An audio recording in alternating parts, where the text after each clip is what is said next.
Lep pozdrav vsem skupaj, našim gostom in pa predstavnikom medijev. Hvala, da ste se udeležili novinarske konference Vseslovenskega združenja malih delničarjev.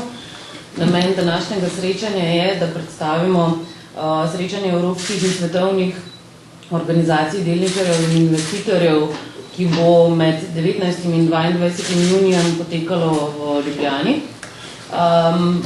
Uvodno besedo predajam predsedniku Vseslovenskega združenja malih delničarjev, magistru Kristjanu Verbiču, ki nam bo povedal nekaj osnovnih informacij o tridnevnem gospodarskem dogodku. V nadaljevanju pa nam bo predsedujoča programskemu odboru tridnevnega srečanja dr. Miran Mejak in dr. Ludvik Toplak predstavila program dogodkov. Gospod Verbič, izvolite. Hvala lepa. Lepo pozdravljeni. Veseli me, da ste se udeležili današnje novinarske konference, na kateri želimo podrobneje predstaviti dogodek, ki doslej še ni bil predstavljen javnosti. V tem času so pa seveda potekale intenzivne priprave. Generalno, kar se tiče našega združenja, vam je seveda precej o naših dejavnostih že znanega. Prejeli ste gradiva o delovanju v zadnjih 2 letih obstoja združenja, ki je preraslo iz gibanja v formalno obliko društva in danes zavoda. Ob tem pa seveda tudi vsa širitev dejavnosti, ki jasno v nekem segmentu, ki je vam bolj poznan, namreč organiziran nastop malih delničarjev na skupščinah delniških družb, pri čemer smo v tem času uspeli doseči velike in pomembne uspehe.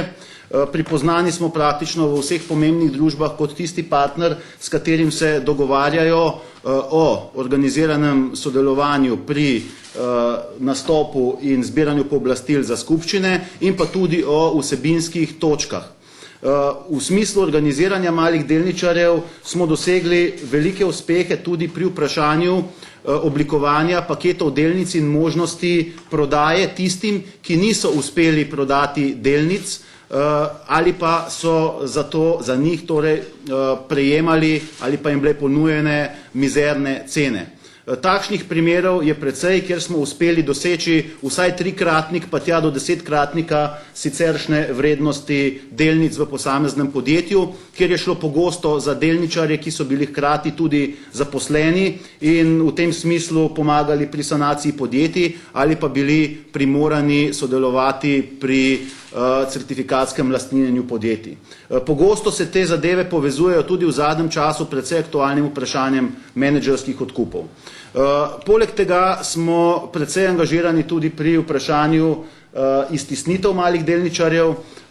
Postopki, ki jih imamo pred sodiščem in kjer organiziramo male delničarje, ne tečejo samo v izrazito poznanem primeru SCT-ja, mimogrede jutri je drugi narok, pač pa tudi v precej drugih primerih. Recimo Termah 3000, kjer je Sava izvedla iztisnitev, Iliriji, kjer gre za iztisnitev strani v bistvu družinske naveze Zeta kot lastnika in direktorja podjetja.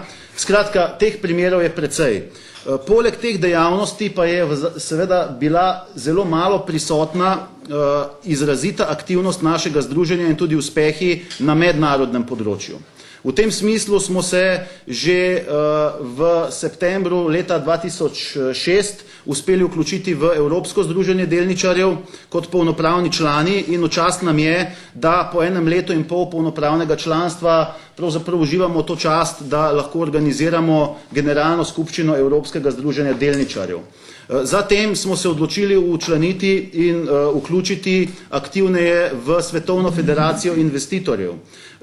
V septembru mesecu letos v Braziliji pričakujemo polnopravno članstvo tudi v tej organizaciji, ker smo trenutno še pridruženi člani oziroma uživamo članstvo mimo tistega letnega skupščinskega sklepa.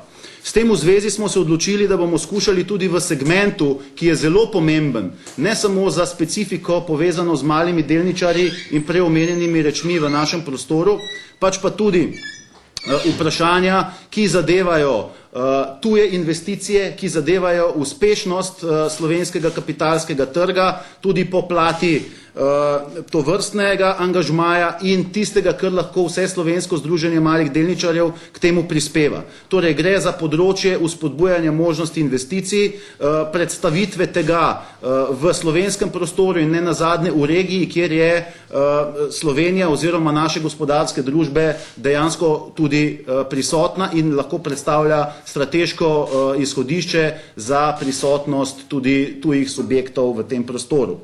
Kar se tega tiče, smo želeli vzpostaviti in s tem tudi vzpostavljamo poseben program, ki smo ga poimenovali Invest to SI, torej Invest to Slovenija, v sklopu katerega seveda želimo zagotoviti predstavitev možnosti investicij v Sloveniji in v regiji skozi naše sklade, v naše delniške družbe, ne nazadnje tudi možnosti z področja turizma, z področja tudi greenfield investicij in pa seveda možnosti z logističnega vidika. Skratka, Slovenija kot v logističnem smislu možni partner in vstop v Evropo tudi drugim. Hkrati v zvezi s tem želim izpostaviti samo še naslednje, da v sklopu tega trodnevnega programa seveda z veseljem ugotavljamo, da so se najpomembnejša, najuglednejša slovenska podjetja odzvala našemu povabilu, da bodo v glavnem v največji meri pri tem v smislu predstavitev tudi sodelovala.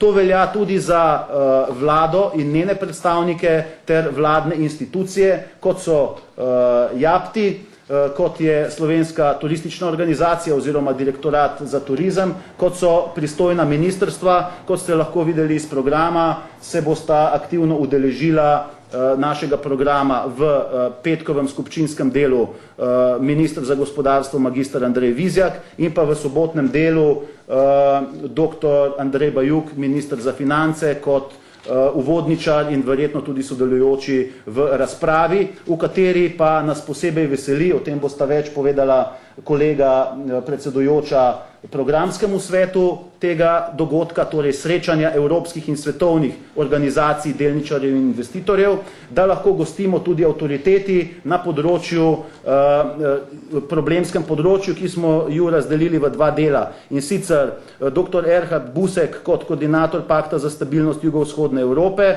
s specifičnimi vidiki investiranja v jugovzhodni Evropi in pa dr.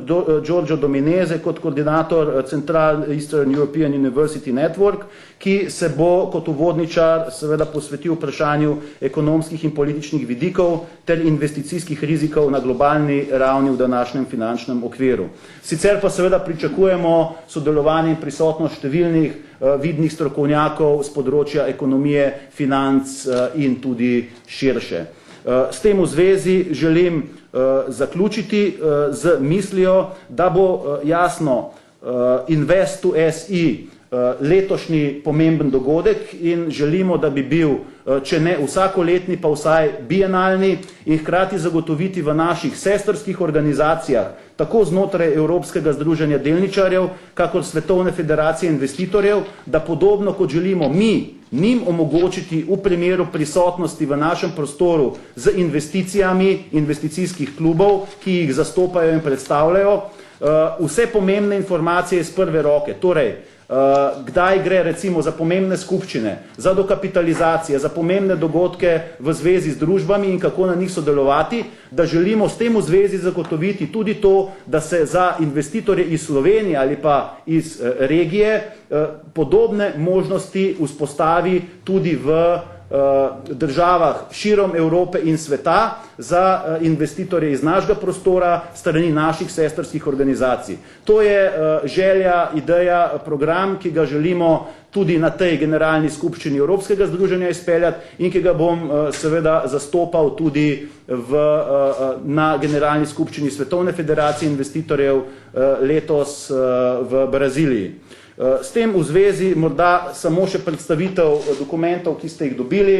Skratka, gre za hkrati del poročanj tudi projekta, ki smo ga vzpostavili željo, kar najbolje pokriti dogajanja, pomembna trodnevna dogajanja s tem v zvezi, strani posebne televizije, ki smo jo vzpostavili in jo objavljamo pač v spletnem formatu, njene prispevke. To je vključeno na ta CD, ki ste ga prejeli, hkrati pa imate seveda v gradivih tudi opis programa in predstavitev govornikov, torej naših tujih gostov kot avtoritet preomenjenih, in pa sam program in namen srečanja. Seveda pa bi zdaj bilo primerno, da s tem v zvezi in konkretneje kaj povesta tudi predsedujoča programskemu odboru, za morebitno vprašanje pa bomo seveda vsi na voljo naknadno.